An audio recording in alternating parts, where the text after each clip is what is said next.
ഈ പുതിയ കുട്ടികൾ തലതിരിഞ്ഞു പോകുന്നത് എന്ന ചോദ്യത്തിന് ഈ ലോകത്ത് മുഴുവൻ സഞ്ചരിച്ച സന്തോഷ് ജോർജ് കുളങ്ങര പറഞ്ഞൊരു മറുപടിയുണ്ട്. ലോകത്തിലെ ഏറ്റവും മികച്ച മറുപടിയായി എനിക്ക് തോന്നിയത് സന്തോഷ് ജോർജ് കുളങ്ങര പറഞ്ഞ മറുപടിയാണ്. അദ്ദേഹം പറഞ്ഞു, കേരളത്തിലെ കുട്ടികളെല്ലാം തങ്കപ്പെട്ട കുട്ടികളാണ്. ലോകത്തുള്ള കുട്ടികളെക്കാൾ വ്യത്യസ്തരാണ് കേരളത്തിലെ കുട്ടികൾ. അവർ നശിച്ചുപോയി എന്നാണ് നിങ്ങൾ പറയുന്നതെങ്കിൽ നിങ്ങളാണ് അതിന് കാരണമെന്ന് അദ്ദേഹം പറഞ്ഞത്.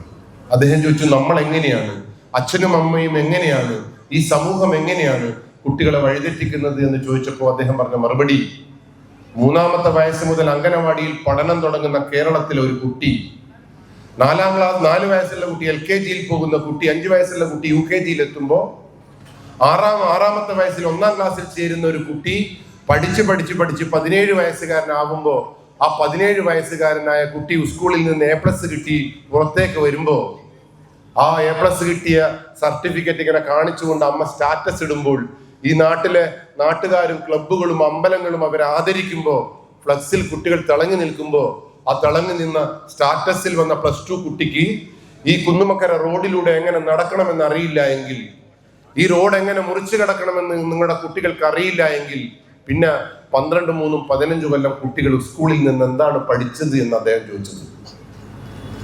കള്ളു കുടിച്ചാൽ കരള് കത്തിപ്പോകുമെന്ന്, സിഗരറ്റ് വലിച്ചാൽ ശ്വാസകോശം ക്യാൻസർ വരുമെന്ന്, തൊണ്ടയ്ക്ക് ക്യാൻസർ വരുമെന്ന്, കള്ളും സിഗരറ്റും വലിച്ചിട്ട് എനിക്ക് ക്യാൻസറും എൻ്റെ തൊണ്ടയ്ക്ക് ക്യാൻസറും ശ്വാസകോശത്തിന് ഒരു തകരാറ് വന്നിട്ടില്ല എങ്കിൽ, എനിക്ക് സ്ട്രോക്ക് വന്നിട്ടില്ല എങ്കിൽ, എനിക്ക് ജനിക്കുന്ന കുട്ടിക്ക് സ്ട്രോക്ക് വരുമെന്ന്, എനിക്ക് ജനിക്കുന്ന കുട്ടിക്ക് ക്യാൻസർ വരുമെന്ന് ഈ 17 വയസ്സുകാരന്റെ തലച്ചോറിലേക്ക് പകർന്നു കൊടുക്കുവാൻ നമ്മുടെ സിസ്റ്റത്തിന് കഴിഞ്ഞിട്ടില്ല എങ്കിൽ ഈ കുട്ടി എന്തിനാണ് 15 കൊല്ലം സ്കൂളിൽ പഠിച്ചത്? പെൺകുട്ടികളെ സംബന്ധിച്ചിടത്തോളം ചുവന്ന ചുരിദാറിന് ചുവന്ന ചുണ്ടും പച്ച ചുരിദാറിന് പച്ച ചുണ്ടും ഇങ്ങനെ പെരട്ടി ഈ കുന്നുമക്കരയിലൂടെ നടക്കുമ്പോൾ ആ ലിപ്സ്റ്റിക് എന്ന് പറയുന്ന ആ സാധനത്തിൽ പിന്നെ മെർക്കുറിയുടെ അംശമുണ്ട് എന്ന്, മെർക്കുറി ഒരു മില്ലി മൈക്രോ മില്ലി ഈ മെർക്കുറി വയറ്റിലേക്ക് ചെന്നുപോയാൽ ആ കുട്ടിയുടെ വൃക്ക തകരാറിലാകുമെന്ന് ഈ 17 വയസ്സുകാരിയോട് ആരും പറഞ്ഞു കൊടുത്തിട്ടില്ല എങ്കിൽ പിന്നെ സ്കൂളിൽ നിന്ന് എന്താണ് പറഞ്ഞു കൊടുക്കുന്നത്? ഇന്ത്യയിൽ ഏറ്റവും കൂടുതൽ ഡയാലിസിസ് പേഷ്യന്റ് ഉള്ളത് കേരളത്തിലാണ്. മലപ്പുറത്താണ് ഏറ്റവും കൂടുതൽ ഡയാലിസിസ് സെന്റർ ഉള്ളത്. ഡയാലിസിസ് സെന്റർ തുടങ്ങുമ്പോഴല്ല, കൂടുതൽ ഡയാലിസിസ് സെന്റർ ഉണ്ടാകുമ്പോഴല്ല ഈ നാടിന്റെ വളർച്ച.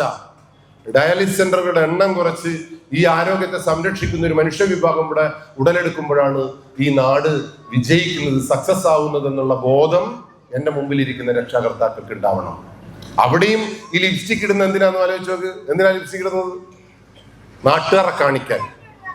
എൻ്റെ ഭാര്യ എന്നോട് ചോദിച്ചൊരു ചോദ്യമുണ്ട്, കല്യാണം കഴിയുമ്പോൾ നിങ്ങൾക്ക് നല്ല ഇഷ്ടം ഉണ്ടാണല്ലോ, കൊല്ലം കഴിയുന്നോറും നിങ്ങൾക്ക് ഉണ്ടോ ഇഷ്ടം കുറഞ്ഞു വരുന്നു? നിങ്ങൾക്ക് അങ്ങനെ തോന്നിയിട്ടുണ്ടാ? നിങ്ങൾക്ക് ഇപ്പൊ അതേ ഇഷ്ടം തന്നെ ഉണ്ടോ? കല്യാണം കഴിച്ച അതേ ഇഷ്ടം തന്നെയാണ് ഇപ്പോൾ ഉള്ളത്? കുറഞ്ഞു വരുന്നുണ്ടാ? ശരിയല്ല ചോദ്യത്തിന് ഉത്തരം. അല്ല, നിങ്ങൾക്ക് എങ്ങനെയുണ്ട്? സ്നേഹം കൂടി വരുവാണോ അതല്ല കുറഞ്ഞു വരുന്നുണ്ടോ? നിങ്ങൾ ഇതുവരെ ഭർത്താവോട് അങ്ങനെ ഒരു ആവശ്യം ഉന്നയിച്ചിട്ടുണ്ടോ? നിങ്ങൾ എന്താ ഭർത്താവേ നിങ്ങൾക്ക് കല്യാണം കഴിച്ച അന്നേരമുള്ള സ്നേഹം ഇപ്പൊ ഇല്ലാത്തതെന്ന് ആരും ചോദിച്ചിട്ടില്ല? എന്തോ ഒരു നിസ്സീവുള്ള നാടാട്ടോ ഇത്. ഒരു വർത്താനവും ഇല്ല, ഒരു അബദ്ധവും ഇല്ലാത്ത ഗംഭീരന്മാർ ജീവിക്കുന്ന നാട് തന്നെ. എൻ്റെ ഭാര്യ ചോദിച്ചപ്പോൾ ഞാനും ആലോചിച്ചു, എന്തുകൊണ്ടാണ് എൻ്റെ സ്നേഹം കുറഞ്ഞു വരുന്നത്? എനിക്കും സംശയം തോന്നിയിരുന്നു. ഞാൻ നോക്കുമ്പോൾ ഒന്ന് ആലോചിച്ച് നോക്കുമ്പോൾ സംഭവം ശരിയാ. എനിക്ക് എൻ്റെ ഭാര്യയോട് സ്നേഹം കുറഞ്ഞു വരുന്നുണ്ട്. എന്തുകൊണ്ട് സ്നേഹം കുറഞ്ഞു വരുന്നു എന്ന് ചോദിച്ചപ്പോൾ എനിക്ക് എന്താ വിഷയം എന്നറിയോ? കല്യാണം കഴിച്ചപ്പോഴൊക്കെ അവൾ എൻ്റെ മുമ്പിൽ അണിഞ്ഞൊരുങ്ങിയിട്ടാണ് വന്നിരുന്നത്. നല്ല മാക്സി, നല്ല സാരി, ഇങ്ങനെ അത്തറെല്ലാം പൂശിയിട്ട് എൻ്റെ മുന്നിൽ കൂടി. അപ്പൊ എനിക്ക് സ്വാഭാവികമായിട്ടും എനിക്ക് ഓളിൽ ഒരു ആകർഷണം തോന്നിയിരുന്നു. കല്യാണം കഴിഞ്ഞ 2 കുട്ടികളെല്ലാം ഇപ്പം നല്ല രസമാട്ടോ ഓളെ കാണാൻ. ഓളെൻ്റെ മുന്നിൽ കൂടി നടക്കുന്ന മുയിങ് പിടിച്ചൊരു മത്തീൻ്റെ കുടല് നടക്കുന്ന ഒരു മാക്സി ഉണ്ട് നോക്ക്. അത് ഇട്ടിട്ട് എൻ്റെ മുന്നിൽ അങ്ങോട്ടും ഇങ്ങോട്ടും നടക്കുമ്പോൾ സ്വാഭാവികമായിട്ട് എനിക്ക് എങ്ങനെയാണ് ഓളോടൊരു ആകർഷണം തോന്നുക? അവളെ കാണുമ്പോൾ നമ്മൾ മാറി നടക്കുകയല്ലേ ചെയ്യുക. നിങ്ങൾക്ക് എങ്ങനെയുണ്ട് സാർ? അപ്പോൾ സ്വാഭാവികമായിട്ട് ഇതെല്ലാവർക്കും ഉണ്ട് കേട്ടാ. പക്ഷെ എൻ്റെ വയലിൽ കുറ്റം പറഞ്ഞല്ലോ, ഓള് മീൻ വാങ്ങാൻ പോകുമ്പോ ഇല്ലേ ആ മുയിങ്ങിനെല്ലാം മാറ്റി നല്ല സാധനം ഇട്ട് അത്തറ് സ്പ്രേ എല്ലാം പുരട്ടി ചുണ്ടിനെല്ലാം ഇതിട്ടിട്ടാണ് മീൻകാരൻ്റെ അടുത്തേക്ക് പോകുന്നത്. അപ്പൊ സ്വാഭാവികമായിട്ടും അവൾ ആരെ ആകർഷിക്കാനാണ് ശ്രമിക്കുന്നത് എനിക്ക് മനസ്സിലായിട്ടില്ല. ഇത് നിങ്ങളെ കുന്നുമക്കരയുള്ള കഥയല്ല കേട്ടോ ഇത്.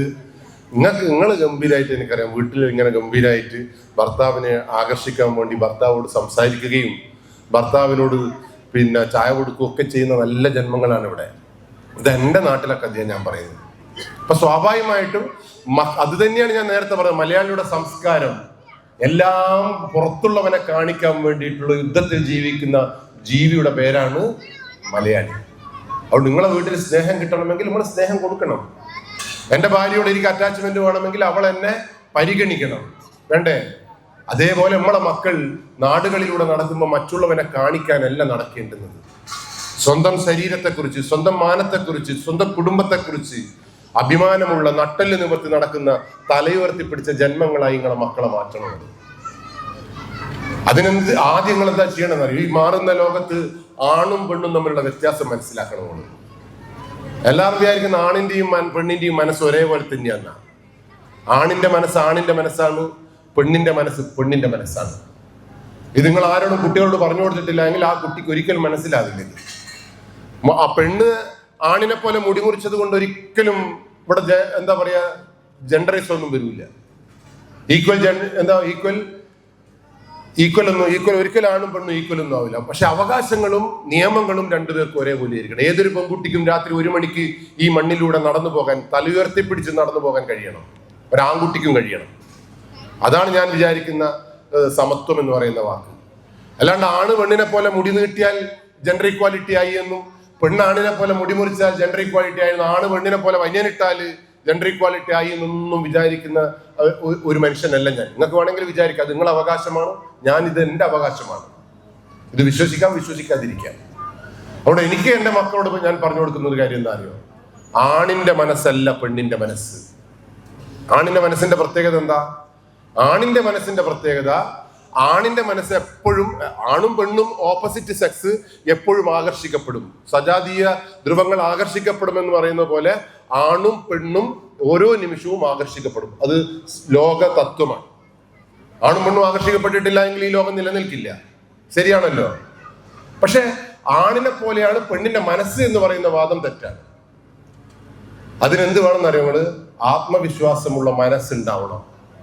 ഈ കുന്നുമക്കരങ്ങൾക്ക് ജീവിക്കണമെങ്കിൽ ആത്മവിശ്വാസമുള്ള മനസ്സുണ്ടാവണം. നിങ്ങൾക്ക് ആത്മവിശ്വാസമുള്ള മനസ്സുണ്ടാ?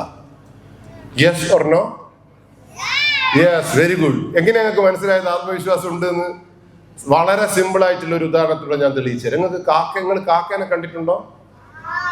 കാക്കേനെ കണ്ടിട്ടുണ്ടല്ലോ. എന്നാൽ കാക്കേനെ കുറിച്ച് എല്ലാവരും ഒരു 5 വാക്ക് മനസ്സിലാടാ വിചാരിച്ചോ? എല്ലാം എന്റെ മുമ്പിലിരിക്കുന്ന ആളുകളെല്ലാം കാക്കയെ കുറിച്ച് 5 വാക്ക് വിചാരിച്ചാ?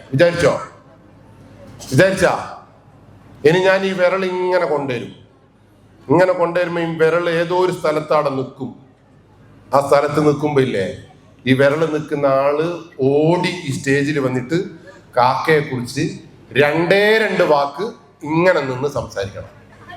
ചൊറിയരുത്, മാന്തരുത്, ഇങ്ങനെ നിൽക്കുക. ഒരൊറ്റ പറയല് കാക്കേനെ കുറിച്ച്. ഞാൻ വിരൽ കൊണ്ടുവരാം.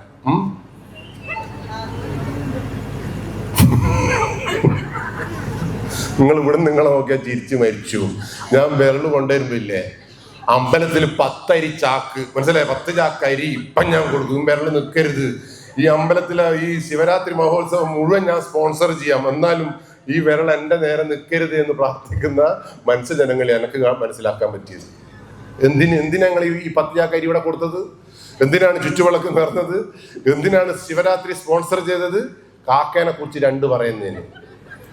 എന്നിട്ട് പറയാം എനിക്ക് ഭയങ്കര ആത്മവിശ്വാസമാണ്, എന്നെ തകർക്കാൻ കഴിയില്ല. മലയാളിയുടെ പ്രത്യേകത, ഒന്നിച്ച് കൂക്കിയിടാൻ ഇത്രയേറെ താല്പര്യമുള്ള മറ്റൊരു ജനവിഭാഗമില്ല. ഒറ്റയ്ക്ക് വന്ന് സംസാരിക്കാൻ, ഒറ്റയ്ക്ക് മുഖത്ത് നോക്കി സംസാരിക്കാനുള്ള ചങ്കൂറ്റവും മലയാളിക്കില്ല. ശരിയാണോ തെറ്റാണോ? ഇതെന്തുകൊണ്ടാണ് മലയാളിക്ക് ഇല്ലാതെ പോയത്? ഇതാരും പഠിപ്പിച്ചില്ല. അപ്പൊ ഓരോ കാര്യങ്ങളും പഠിപ്പിക്കേണ്ടതുപോലെ പഠിപ്പിച്ചില്ല എന്നുള്ളതാണ് സത്യം. അതുകൊണ്ട് നിങ്ങൾ എന്ത് ചെയ്യണം? സ്വന്തം ആത്മവിശ്വാസമുള്ള മനസ്സായിട്ട് നിങ്ങൾക്ക് മാറാൻ പറ്റിയിട്ടുണ്ട് എങ്കിൽ ഈ നാട്ടിലൂടെ നിങ്ങൾ കോപ്രായം കളിച്ച് നടക്കേണ്ടി വരില്ല. ഉള്ള സൗന്ദര്യത്തിൽ ഇപ്പൊ എന്നെ സംബന്ധിച്ചിടത്തോളം, ഇനി ആരാന്ന് വെച്ചാൽ ഞാൻ പറയും എന്റെ പേര് രംഗീഷാണ്. എന്റെ ജോലി എന്താന്ന് വെച്ചാൽ ഞാൻ പോലീസുകാരനാണ്. ഇനി എങ്ങനെ ഉണ്ടെന്ന് വെച്ചാൽ ഞാൻ പറയും സുന്ദരനായ പോലീസുകാരനാണ് ഞാൻ. എന്റെ അത്ര സൗന്ദര്യം ഇവിടെ ആർക്കും ഇല്ല എന്ന ആത്മാഭിമാന ബോധത്തോടു കൂടി ഞാൻ പറയും. അതേപോലെ എനിക്ക് സൗന്ദര്യമുണ്ട്, ഞാൻ സുന്ദരിയാണെന്ന് ചങ്കൂറ്റത്തോടു കൂടിയുള്ള സൗന്ദര്യത്തെ വെച്ച് പറയാൻ കഴിയുന്ന ആത്മവിശ്വാസമുള്ള മനസ്സാണ് നിങ്ങൾക്കെങ്കിൽ ഈ നാട്ടിലെ കോപ്രായങ്ങളൊന്നും നിങ്ങൾ കാണേണ്ടി വരില്ല. ശരിയാണോ തെറ്റാണോ? ആ ആത്മവിശ്വാസം ഈ മക്കൾക്ക് പകർന്നു കൊടുക്കുവാൻ നമുക്ക് കഴിയണം.